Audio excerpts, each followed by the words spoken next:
Hey there, everybody, and thanks for tuning into this video.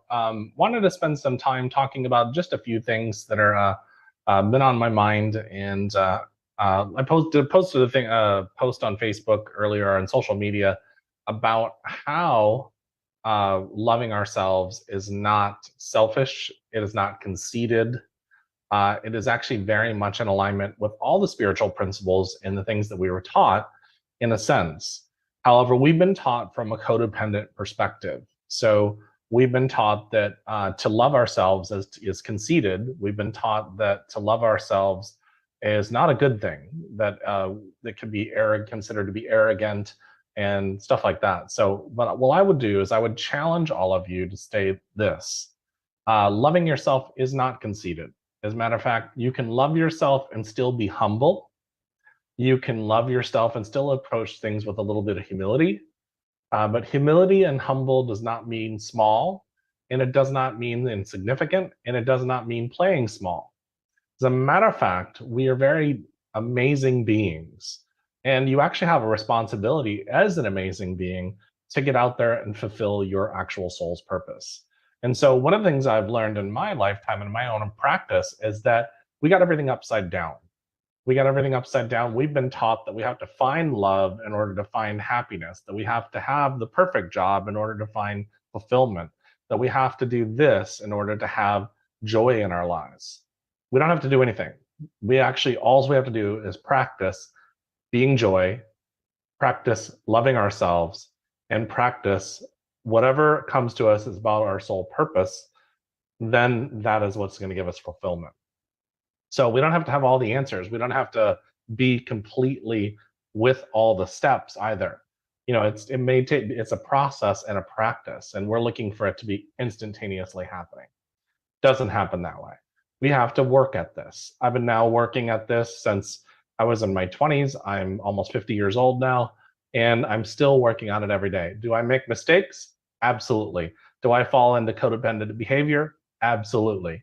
And these are the things that we have to start looking at. And what we do is when we fall into those patterns that we know is toxic or destructive ourselves, when we finally realize it, then we want to look at it and start changing our thought process. So, my post earlier today, I was talking about how I used to, and I still do, look in the mirror and look in my eyes and say how much I love myself. And what that does is because we've never done it, we've given love to everybody else except for ourselves.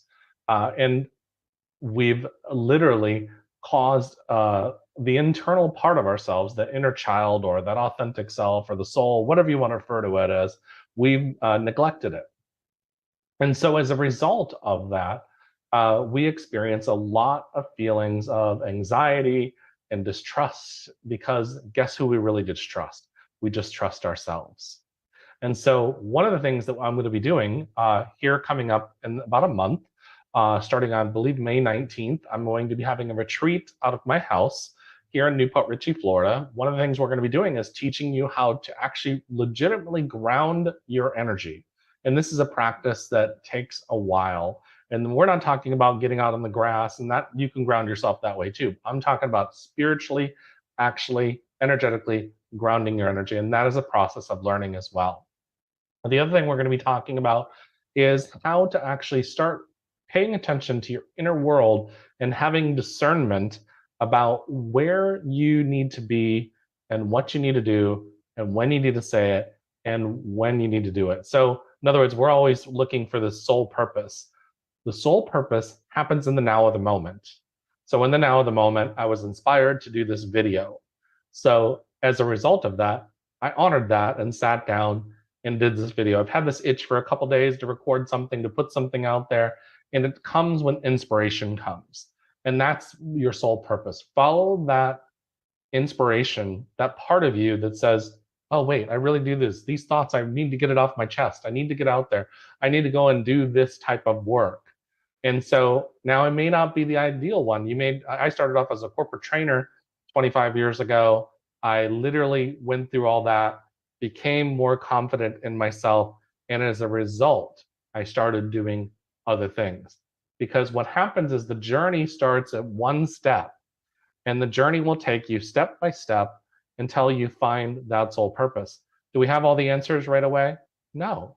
Matter of fact, why would you want all the answers right away? Here's the deal. If you have all the answers right away, then what's the point of being here? We might as well just go back up into spirit, live up there, and then we don't have any experience down here.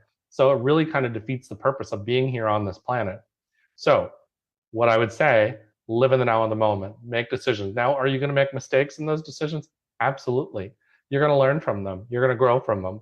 And you're going to use that to develop more wisdom. But there is no wisdom if there is no mistakes. There is no creating a world that you want without any action. Nothing happens where you're just sitting on the couch trying to avoid drama. Nothing happens in your life if you don't do anything or take any steps. Now, I understand some people are out there, they're very depressed, they got a lot going on. All you have to do in depression is take one step forward. So it could be that you do one step towards something that really makes you happy. And then you take it one step at a time, one step at a time, one step at a time, and it gets clearer and clearer and clearer. So I would love for you all to be a part of our retreat coming up. It is going to be May 19th. That's a Friday, Saturday, and Sunday. For those of you that are out of town, yes, we are definitely welcoming you to be here. There's a beautiful hotel across the street from my place.